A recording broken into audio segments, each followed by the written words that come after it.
Well, hey there, it's Brent Adams with Inside Farm Life. And did you know that the U.S. ice cream industry adds almost 29,000 jobs to the U.S. economy? That's just one of the facts that you're going to learn this week on Inside Farm Life as we talk with Michael Dykes, who is the president and CEO of the International Dairy Foods Association. This week they put out a great study that shows the economic impact of dairy to the United States, a $753 billion impact, and that is 3.5% of the gross GDP of the entire United States. That's a big deal, and you're going to learn more about that this week on Inside Farm Life. And then the June WASDE report came out on Thursday. Jesse Allen is going to have an expanded market talk, a lot to digest there, and he's going to break it all down for us. And then we're talking about spare tires. No, not the one I'm going to get from eating all this ice cream, but the one in your trunk. And Ray Bohacz wants to know when the last time is you've checked that thing. You want to check it because he's going to tell you that thing will cost you some money. And then we're going to talk about the music of Dillon Carmichael, a great singer-songwriter out of Nashville by way of Kentucky. He is the nephew of country music superstar John Michael Montgomery and also Eddie Montgomery of Montgomery Gentry fame. He's got a new song out called Hot Beer, which is produced by Jon Pardi, another guy whose star is burning really bright out of Nashville right now. He's at the point in his career where he can start helping out some younger artists, and he's been working with Dillon, and you're going to want to hear that song. Well, I tell you what, we have got a lot going on here at Farm Life. We have got the Facebook page and the Facebook group. If you haven't gone and liked those yet, make sure you go do that. Become a part of it. We really are trying to create the largest farm family on the planet, and we can't do it without you.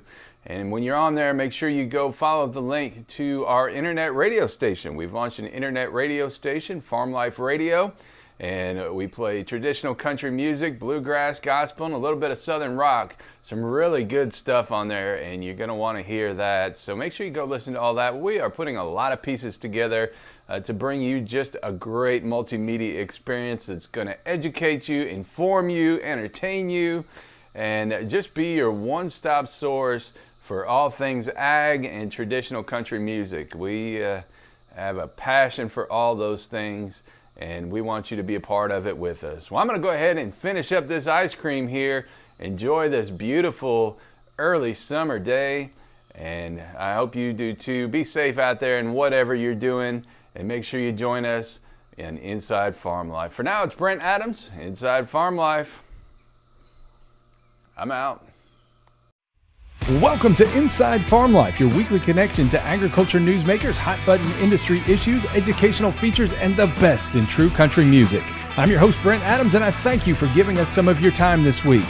June is Dairy Month, and this week we'll talk with International Dairy Foods Association President and CEO Michael Dykes about the dairy industry's impact on the U.S. economy. We'll also hear analysis of the June WASDE report and feature new music from Dillon Carmichael. But first, some news. On Tuesday, U.S. Ag Secretary Tom Vilsack announced an investment of more than $4 billion to improve our nation's supply chains with an emphasis on the food and agriculture sectors. USDA Radio's Rod Bain has more. A new effort to make our nation's supply chain more resilient against disruption. The purpose behind a $4 billion investment issued Tuesday via executive order by President Biden.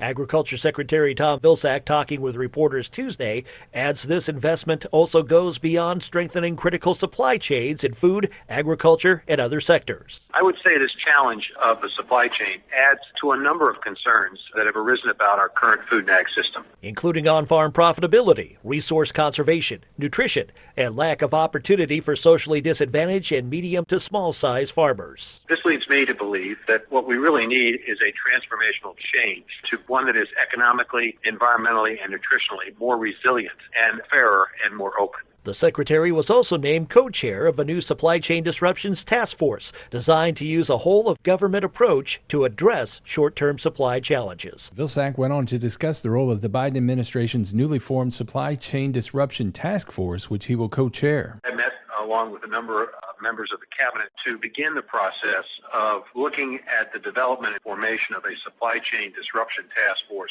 a whole of government approach, if you will, looking at all of the issues relating to supply chains, including those involved with the food and ag system. I expect and anticipate over the course of the next several months that there'll be a number of meetings of stakeholders to do a deeper analysis of some of the challenges that we face and gain gain from them some wisdom and knowledge and direction as to how we might be able to strengthen the supply chain. Well, drought continues to be a major concern in many parts of the country, and condition ratings this week for pastures and rangelands are slightly improved from last week, but only slightly. Gary Crawford has more. At the beginning of last week, USDA reported 39% of U.S. pastures and rangelands were in poor to very poor condition. This week, it's 37%, so a bit of an improvement. However, pasture and rangeland conditions remain a huge concern. And in several states, especially in the West, Agriculture Department meteorologist Brad Rippey describes range and pasture conditions basically as really desperate.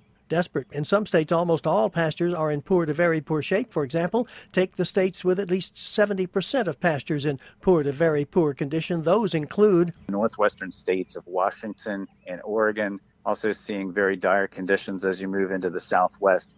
Arizona at over 80%, very poor to poor. And there are many states with at least half of pastures in poor to very poor shape, including California, Nevada, Utah, and New Mexico, but also 3 northern plains states, Montana and the Dakotas. The news is better. Conditions improving in the south central plains states and southern Corn Belt as well. Gary Crawford for the U.S. Department of Agriculture. Some encouraging numbers this week in the USDA's latest update on agricultural trade. Gary Crawford has more. We now have the complete ag trade numbers for the first 7 months of this fiscal year, October through April, and so far, in dollar terms, ag exports have brought in how much?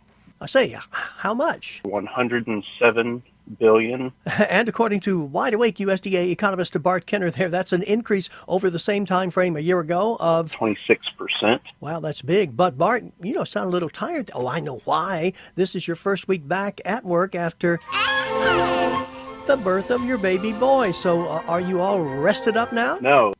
That's what I thought. So let me give some of the numbers for you. That okay? Yes. Okay, so far this year, wheat exports up 12%, soybeans 103%. And Bart, how much have corn exports brought in? $9.9 billion, an increase of 132%. Wow, he says that for all ag products, we are well on our way to having a record year. So Bart, why don't you now go get some sleep now? Yeah, right. Yeah, right. Gary Crawford with the U.S. Department of Agriculture. Well, before getting that sleep, Kenner also provided some key numbers in the USDA's new update on agricultural trade. For fiscal year to date, October through April 2021, agricultural exports were $107 billion compared to $84.7 billion the same time last year, for an increase of 26%. Agricultural imports were $91.2 billion compared to $83.7 billion this time last year, for an increase of 9%, leaving the trade balance for fiscal year to date at $15.7 billion compared to $1 billion this time last year, for a 1,462% increase. And finally this week, Agriculture Secretary Vilsack encouraged business investors to look at the promising prospects and innovative aspects of the rural economy.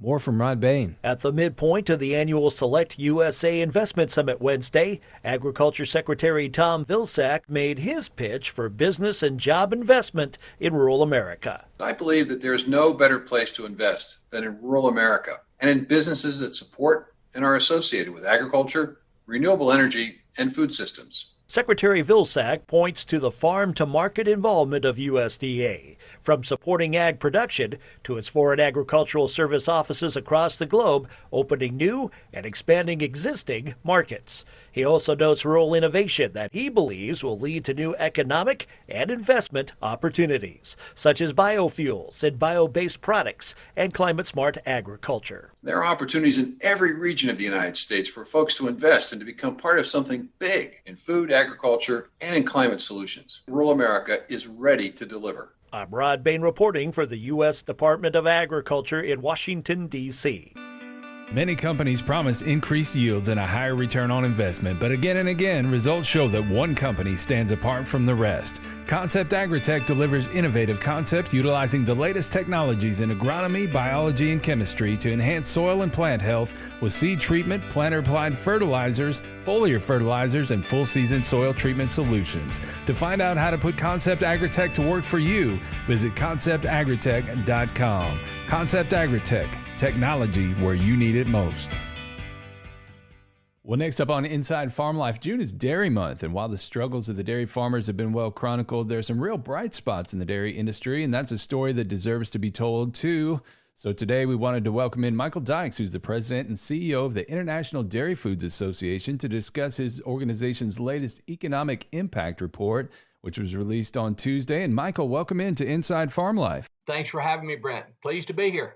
Well, I tell you what, this impact report does a great job of quantifying the economic impact to the United States economy in a way that really helps consumers understand its importance. And the dairy industry has a $753 billion economic impact and supports 3.3 million jobs that account for $41.6 billion in direct wages. And Michael, that's a big deal. It's a huge deal. You know, Brent, I sometimes think dairy doesn't get the recognition that we deserve. Tremendous impact on our economy and jobs. And this most recent number is a 21% increase from 2019. So our industry continues to grow and continues to prosper. And to further put dairy's impact in perspective, the industry is responsible for 3.5% of the entire U.S. gross GDP and pays in $67.1 billion in federal, state, and local taxes. And that's not including sales tax paid by consumers. Yes, significant.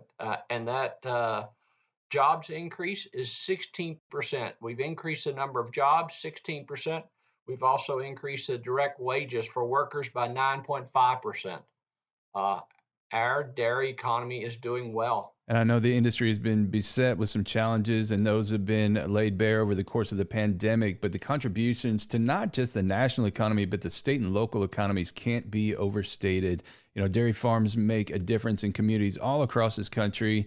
And sometimes that's lost in reports like this when you're taking a 30,000-foot view. But these are real people making a real impact in their communities, and their communities can ill afford to lose them. Absolutely. It's the dairy farmers, the dairy farm families. It's the ice cream manufacturer. It's the cheese manufacturer. It's the bottled milk manufacturer. It's the yogurt manufacturer, the dairy ingredients. It is significant, the jobs, the employment that it makes all across this country, and especially to rural America, where a lot of these manufacturing facilities are, because they're out near where the milk is produced. When you talk about each of those specific categories, I want to kind of run through these here because this report does a great job of putting dairy's current impact in perspective by product.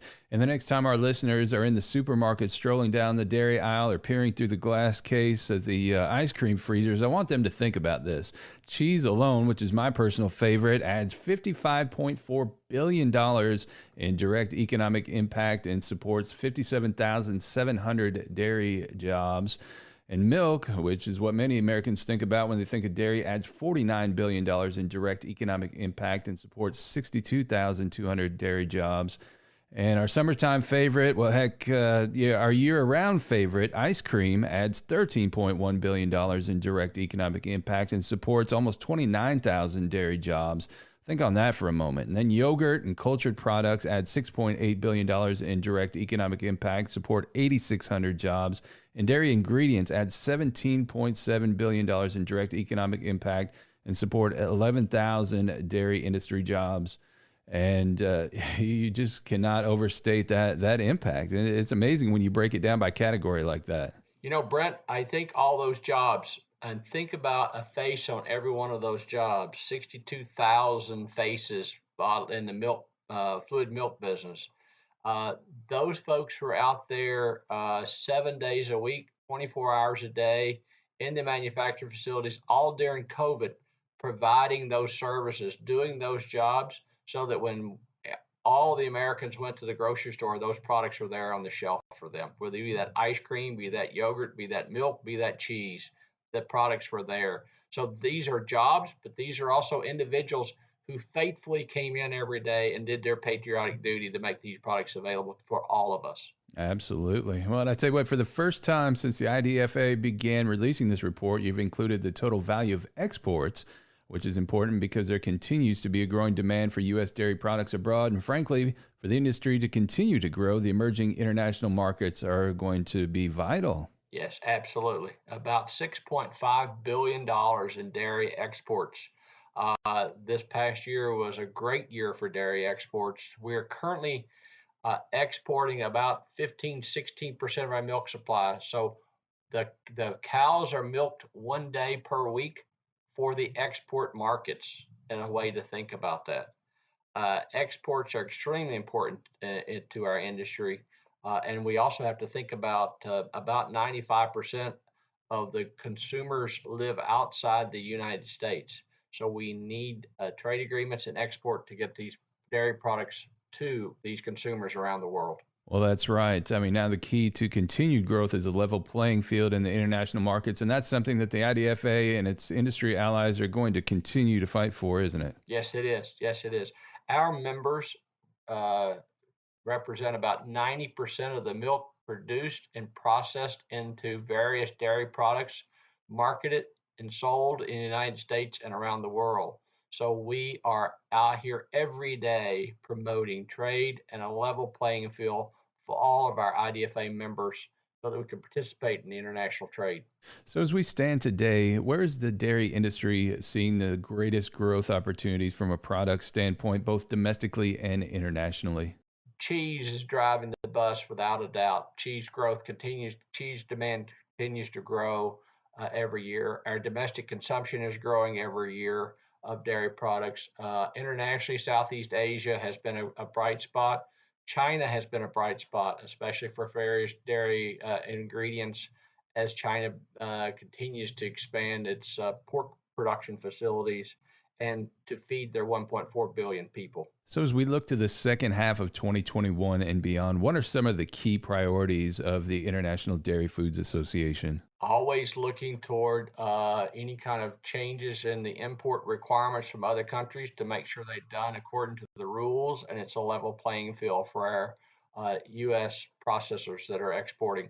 One of the things that we're working on now is the ports, making sure that there's shipping containers and that we have ports that are functioning. Workers at the ports has become an issue as we're still working our way through the COVID-19 pandemic. Those are two big issues for us.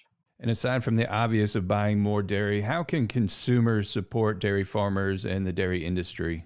I would say every time you go to the grocery store, if you're there to pick up a gallon of milk, if you're there to pick up a gallon of ice cream, a piece of cheese, if you're thinking about protein bars, most of those protein bars are enhanced with dairy proteins. Think about what you're doing for the local farm family and the local dairy processor in your communities. It is to help Americans. So think about that when you go to the grocery. Also, think about the nutrition you're providing for your family when you purchase dairy products. Wholesome, nutritious dairy products across the gamut: yogurt, ice cream, cheese, milk, butter, you name it. And if folks want to drill down a little deeper on this study's findings, the IDFA has an interactive economic impact tool on its website, idfa.org, where you can click on an interactive map of the United States to learn how dairy has an impact on your community. It even breaks it down by the 435 congressional districts. You can find that at idfa.org/dairy delivers. So I hope you'll go and check that out. And if folks want more information on anything being done by the IDFA, how can they get that? Feel free to contact me, Michael Dykes, President and CEO, International Dairy Foods Association. Go through our website. Any of those means work. Would love to help anyone we can with any questions about the dairy industry, IDFA, or our members. Well, it's important we continue to tell that story. And Michael, thank you so much for taking the time to join us here on Inside Farm Life. And we welcome you to come back anytime you have more news to share with us. Thank you for having me. Appreciate it. All right. And again, we've been speaking with Michael Dykes, the president and CEO of the International Dairy Foods Association.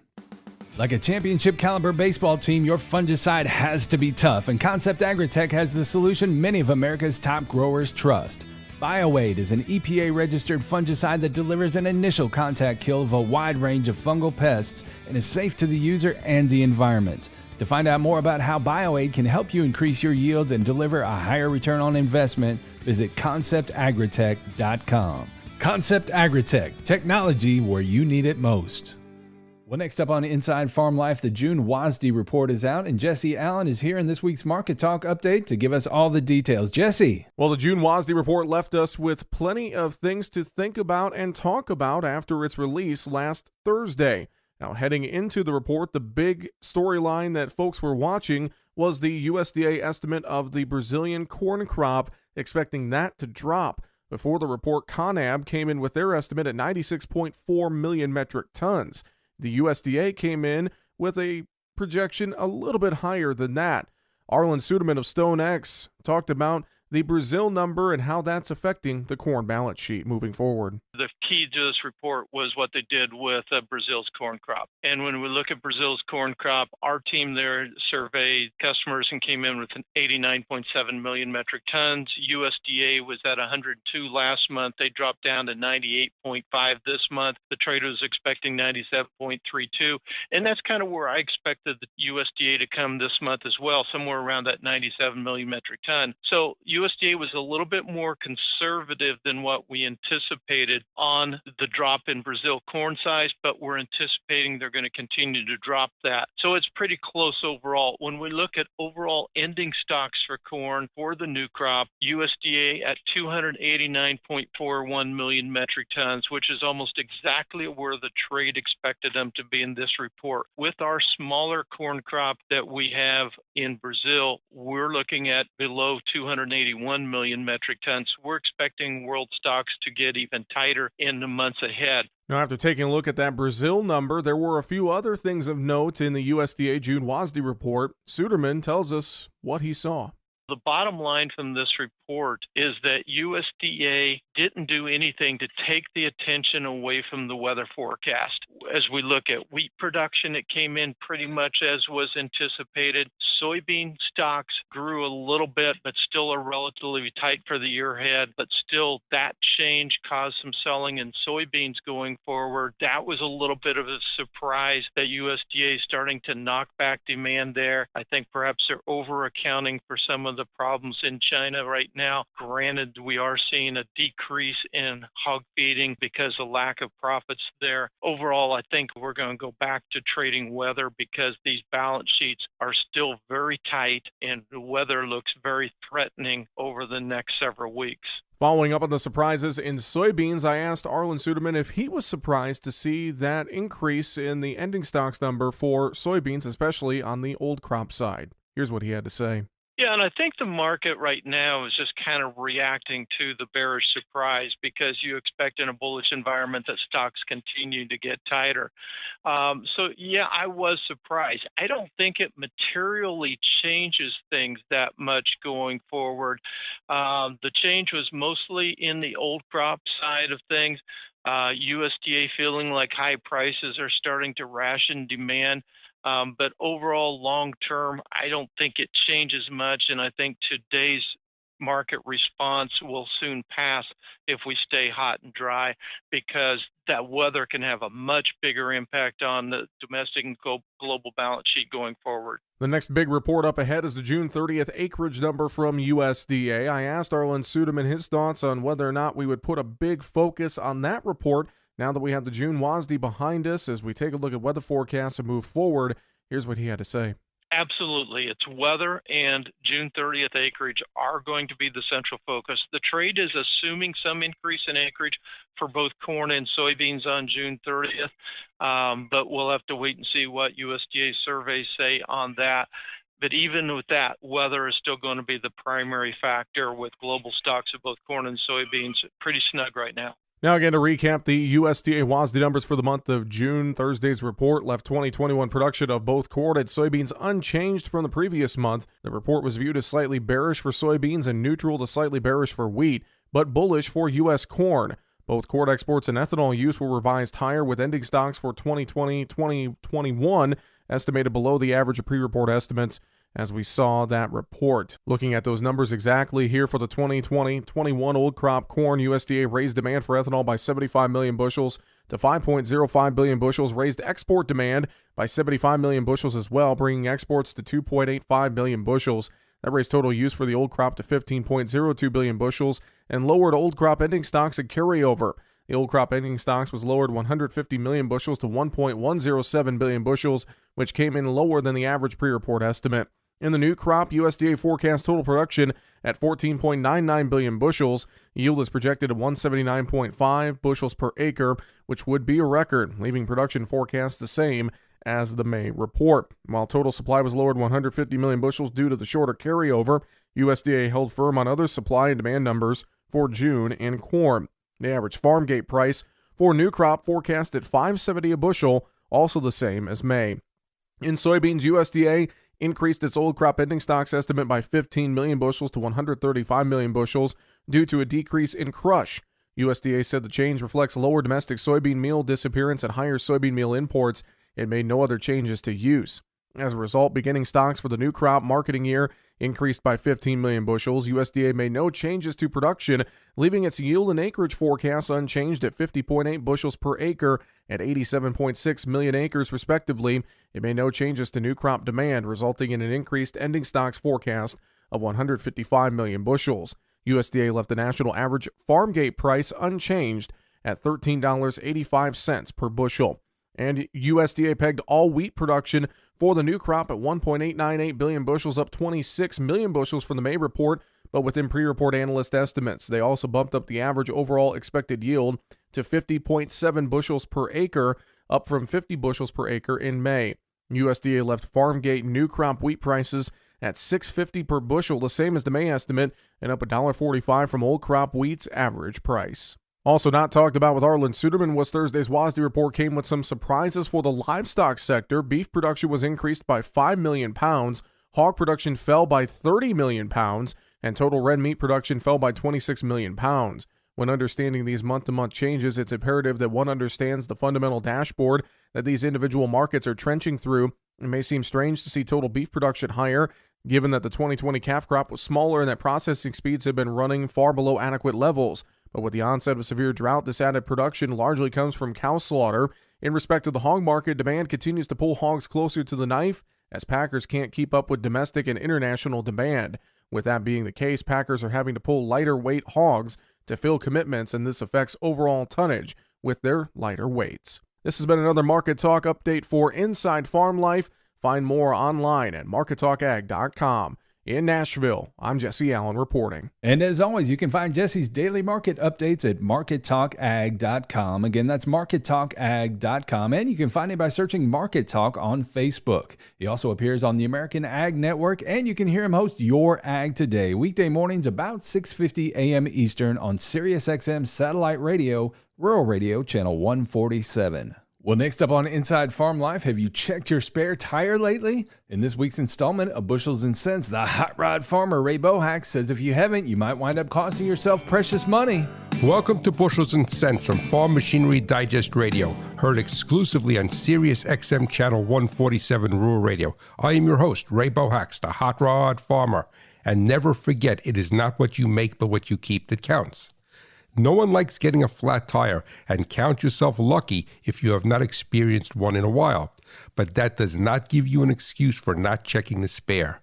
Donut spares need a minimum of 60 pounds per square inch, and a full-size tire should have 10 to 15 pounds over the called-for pressure due to loss over time.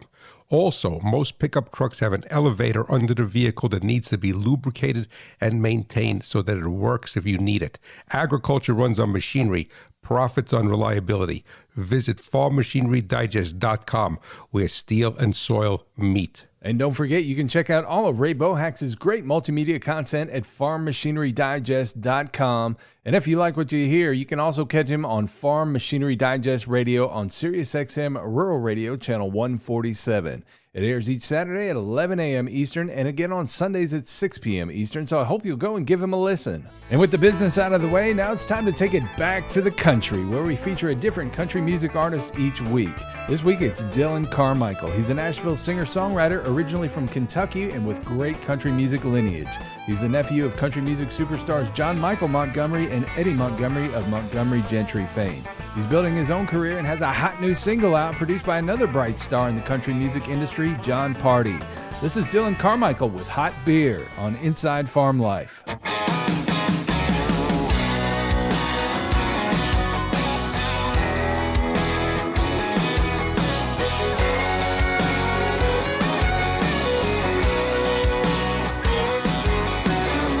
I knew it was a matter of time before you got dawned up, pulled into my drive and apologized 'cause the other night you went crazy.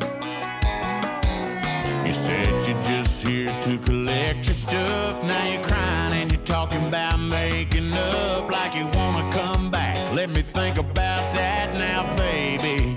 Well, I'd rather drink a hot beer, build a fire in the pouring rain, burn all of my fishing gear, then set sail in a hurricane, go hunting with an empty gun, see a once in a lifetime deer, work a Saturday just for fun, and come home and drink a hot beer.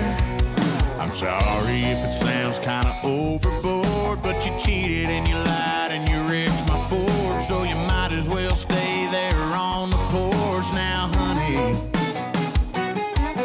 If you want to know the odds of another try, they're about the same as a tractor flying. Quit your laughing, girl. I ain't trying to be funny. I'd rather drink a hot beer, build a fire in the pouring rain, burn all of my fishing gear, then set sail in a hurricane, go hunting with an empty gun, see a once in a lifetime deer, work a Saturday just for fun, and come home and drink a hot beer, come home and drink a skunk, oh, totally not cold, flat and scratch, cause it's done been rolled in the back of the bed with the trash and the tools, hell, I'd even pop an old news, oh, yeah,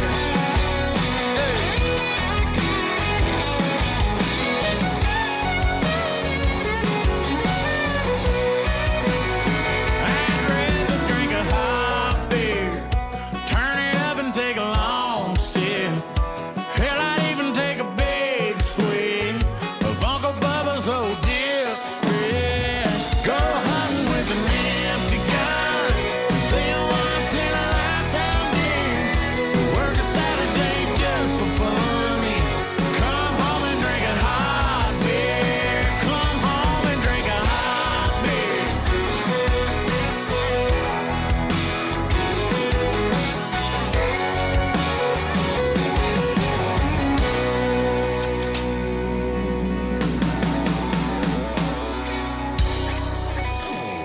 And that was Dillon Carmichael with Hot Beer. You can find out more about his career at DillonCarmichael.com, and that's Dillon Carmichael.com. Well, that's all the time we have for this week, friends and neighbors. For now, it's Brent Adams. Let's meet up here again next week, shall we? And hey, bring along a friend.